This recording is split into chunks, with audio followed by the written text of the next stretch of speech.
ഈ ബഡ്ജറ്റിനെ സംബന്ധിച്ച് പ്രത്യേകിച്ച് ഒരു മിഡിൽ ക്ലാസ് അല്ലെങ്കിൽ ജോലി ചെയ്യുന്ന ഒരാളുകളെ സംബന്ധിച്ച് എനിക്ക് തോന്നുന്നു ഏറ്റവും കൂടുതൽ ചർച്ച ചെയ്യുന്നത് ഇൻകം ടാക്സ് സ്ലാബിൽ വരുത്തിയിട്ടുള്ള ഒരു വ്യത്യാസമാണ്. കാരണം ഏറെ നാളുകളായിട്ട് പ്രൊഫഷണൽസിൻ്റെ ഇടയിൽ നിന്നുള്ള ആവശ്യമാണ് നമ്മുടെ ഈ ടാക്സ് നമ്മൾ കൊടുക്കുന്ന ആ ഒരു ഇതിലൊരു മാറ്റങ്ങൾ ഉണ്ടാകണമെന്നുള്ളത്. തീർച്ചയായിട്ടും 12 ലക്ഷത്തിന് പുതിയ സ്കീമിൽ ന്യൂ ടാക്സ് റിജിംസ് അനുസരിച്ചിട്ട് ടാക്സ് ഇല്ല എന്നാണ് ഇപ്പോൾ പറയുന്നത്.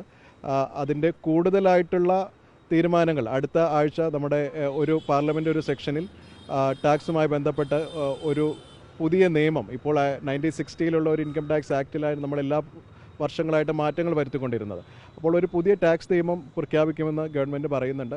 ആ രീതിയിൽ അത് കുറേ ആളുകൾക്ക് തീർച്ചയായിട്ടും പ്രയോജനം ചെയ്യുമെന്നാണ് ഞങ്ങൾ വിശ്വസിക്കുന്നത്. അതിനെ സ്വാഗതം ചെയ്യുന്നു. അതോടൊപ്പം ഇൻകം ടാക്സ് എന്നത് എനിക്ക് തോന്നുന്നു ഏറ്റവും ബുദ്ധിമുട്ടുള്ള ഏറ്റവും കോംപ്ലിക്കേറ്റഡ് ആയിട്ടുള്ള ഏരിയയാണ്.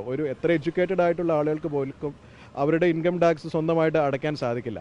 അപ്പോൾ അതിലെല്ലാം കുറച്ചുകൂടി ഫ്ലെക്സിബിൾ ആയിട്ടുള്ള ഒരു രീതിയിൽ മാറ്റങ്ങൾ ഉണ്ടാകുമെന്നാണ് ഞങ്ങൾ പ്രതീക്ഷിക്കുന്നത്. അതോടൊപ്പം ഈ ബഡ്ജറ്റിനെ നോക്കിക്കാണുമ്പോഴുള്ള ഒരു കാര്യം, ഈ ബഡ്ജറ്റിൻ്റെ ഏറ്റവും വലിയൊരു പ്രത്യേകത ഈ ഇൻകം ടാക്സ് കൊടുക്കുന്ന ആളുകളെ കുറച്ചുകൂടി അതിൻ്റെ ആ ഒരു ഭാരം കുറച്ചിട്ട് അവരുടെ ആ ചെലവഴിക്കുന്ന കാശ് വീണ്ടും സൊസൈറ്റിയിലേക്ക് തന്നെ എക്കണോമിയിലേക്ക് തന്നെ ചെലവഴിച്ച് ഒരു ഫിനാൻഷ്യൽ ഗ്രോത്ത് അത് അവർ എക്സ്പെക്റ്റ് ചെയ്യുന്നുണ്ട് എന്ന് തോന്നുന്നു.